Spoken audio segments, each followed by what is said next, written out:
ప్రియమైన దేవుని బిడ్డలారా, మీ అందరికీ మన ప్రభు అయిన యేసుక్రీస్తు వారి నామములో శుభాభివందనాలు తెలియపరుస్తున్నాను. మీరంతా కూడా సంతోషముగాను సమాధానముగాను ఉన్నారా? అనుదినము ప్రభువుతో ఏకాంతముగాను, అలాగే కుటుంబంతో కానీ లేదా సంఘ సహవాసంతో కానీ కలిసి ప్రార్థన చేసుకుంటూ ఉన్నారా? అనుదినము దేవుని వాక్యమును ధ్యానం చేయటము కానీ లేదా వినటము కానీ చేస్తూ ఉన్నారా? అలాగైతే చాలా సంతోషము. ఒకవేళ అలాగూ చేసే ఆలోచన, అలవాటు ఇంకా మీకు లేకపోతే ఖచ్చితంగా అలవర్చుకోండి. మన యొక్క వ్యక్తిగత జీవితములో, మన విశ్వాస జీవితములో, ఈ ఆత్మీయ పోరాటములో ఈ ప్రార్థనలు మనకి చాలా అవసరం. వాక్య ధ్యానము చాలా అవసరము. అలాగే ప్రార్థన విజ్ఞాపన కూడా చాలా ప్రాముఖ్యమైనటువంటిది. దేవుని వాక్యము మనకి మార్గాన్ని చూపిస్తే ప్రార్థన శక్తి ఆ మార్గంలో మనల్ని నడిపిస్తూ ఉంటుంది. కనుక వాక్య ధ్యానం చేయండి, ప్రార్థన చేయండి. ప్రార్థనలో కూడా వ్యక్తిగత ప్రార్థన ఉండాలి, సహవాస ప్రార్థన ఉండాలి. ఈ రెండు ఉన్నప్పుడే మనము ఆత్మీయంగా చాలా బలపడగలుగుతాం. వ్యక్తిగత ప్రార్థన లేకపోతే మన రహస్య పాపములు ప్రభు దగ్గర మనము ఒప్పుకోలేము. గనుక ఆ పాపములన్నీ అలాగే నిలిచి ఉండటం చేత మన సహవాసంలో నుండి చేసే ప్రార్థన ఆ పాపాలు అడ్డుగా ఉండి మన ప్రార్థన దేవుని యొద్దకు చేరకుండా ఆటంకపరచబడుతుంటాయి. అందుకే యెషయా గ్రంథంలో ప్రభు చెప్తాడు, రక్షించనేరకుండానట్లు నా హస్తము కురచకాలేదు, విననేరకుండానట్లు నా చెవులు మందము కాలేదు, కానీ మీ దోషములే మీ పాపములే అడ్డుగా ఉన్నాయి అని చెప్పేసి అంటాడు.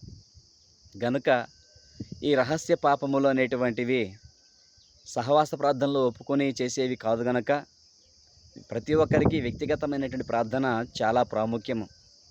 ఇది కేవలం రహస్య పాపాలు ఒప్పుకోవటం కోసమే మాత్రమే కాదు, రహస్యమందు చూస్తున్నటువంటి ఆ దేవుణ్ణి మనం చూడటానికి కూడా, ఆ దైవ ప్రత్యక్ష మనం పొందుకోవడానికి కూడా అవసరమై ఉన్నది. ప్రభు అయిన యేసుక్రీస్తు అంటాడు, నీవు ఉపవాసం ఉండినప్పుడు వేషధారుల వలె ఉండొద్దు, నీ గదిలోనికి వెళ్ళి రహస్యమందు చూచుతున్న నీ తండ్రికి ప్రార్థన చేయమని చెప్పేసి అంటూ ఉంటాడు. కనుక వ్యక్తిగతమైనటువంటి ప్రార్థన మనకు చాలా అవసరం. అలాగే సహవాస ప్రార్థన కూడా మనకు కావాలి.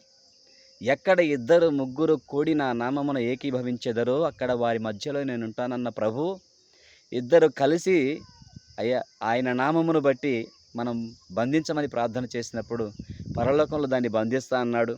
విడుదల ప్రకటిస్తే దాన్ని పరలోకంలో విడుదల చేస్తానన్నాడు. కాబట్టి సహవాస ప్రార్థన కూడా మనకి కావాలి. ప్రసంగి గ్రంథంలో అంటాడు, ఇద్దరుగా కూడి వెళ్ళండి, ఒంటరి అయిన వాడు పడిపోయిన ఎడల వారిని లేవనెత్తడానికి రెండవ వాడు కావాలి కదా. అలాగే ఉభయుల కష్టము చేత మంచి ఫలము కూడా కలుగుతుందని ఎన్నో లేఖనములు, ఆధారాలు మనకు కనబడుతూనే ఉన్నాయి. ప్రియులారా, సహవాస ప్రార్థన కావాలి, వ్యక్తిగత ప్రార్థన కావాలి. ఈ ప్రార్థనలు మాత్రం ఖచ్చితంగా మీకు అనుదినము అలవర్చుకునేవారిగా ఉండాలని మిక్కిలి మిమ్మల్ని బ్రతిమాలుకొనుచున్నాను. ఎందుకంటే కడవరి దినాల్లో మనం ఉన్నాం. సాతానుడు విశ్వాసులను, ఏర్పరచబడిన వారి సహితము కూడా మోసపరచి పలువురిని ధనాపేక్షలోను, శరీర క్రియలలోను, నానా విధములైనటువంటి ఐహికమైన విచారములలోను పడవేస్తూ శోధిస్తూ ఈరోజు మనం చూస్తూ ఉంటే నీతిమంతుల మీద బురద జల్లేటువంటి ప్రయత్నాలు జరుగుతూ ఉన్నాయి. ఎవరైతే దేవుని కోసము నడుము కట్టుకొని బలముగా దేవుని పరిచర్య చేయాలని తపనతో ఉంటూ ముందుకు అడుగులు వేస్తున్నారో, ధైర్యంగా ముందుకు అడుగులు వేస్తూ ఉన్నారో, అటు వారి మీద అనేకమైనటువంటి వివాదములు లేవనెత్తి వారి పరిచర్యలను ఆటంకపరుస్తూ ఉన్నారు. ఒకవేళ విశ్వాస జీవితంలో ఉన్న వాళ్ళైతే వాళ్ళ విశ్వాస జీవితాన్ని అభ్యంతరపరిచేవారిగా ఉన్నారు. కనుక ఈ కడవరి దినాల్లో ప్రియ దేవుని బిడ్డలారా, మీ అందరికీ నేను మనవి చేసేది ఒకటే, ఖచ్చితంగా అనుదినము దేవుని వాక్య ధ్యానం చేయటం మాత్రం మర్చిపోవద్దు. రెండవదిగా వ్యక్తిగత ప్రార్థన అనేది ఖచ్చితంగా మీ జీవితంలో అలవర్చబడి ఉండాలి. అలాగే సహవాస ప్రార్థన కూడా ఖచ్చితంగా కావాలి.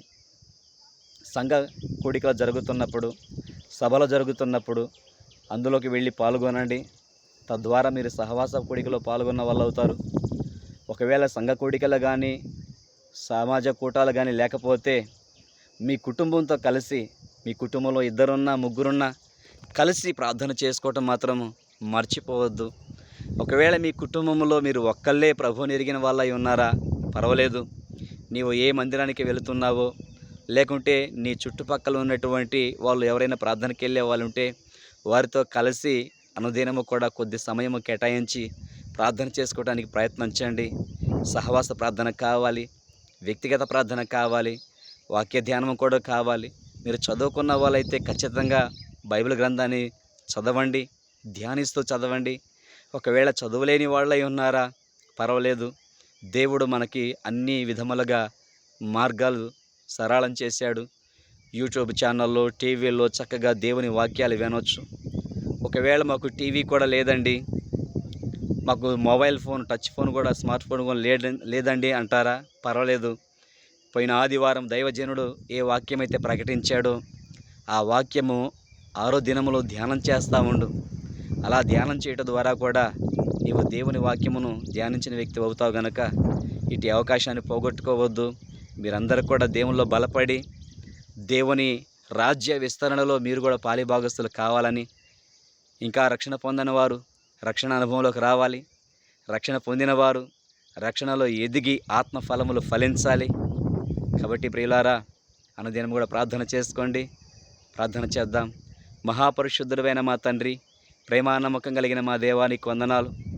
ఇదిగో దేవా, ఈ పగటికి వేళ సమయములో యూట్యూబ్ ఛానల్లో వీక్షిస్తున్నటువంటి వారందరితో అయ్యాదుగు ఈ రీతిగా మాట్లాడటానికి అవకాశం కల్పించావు.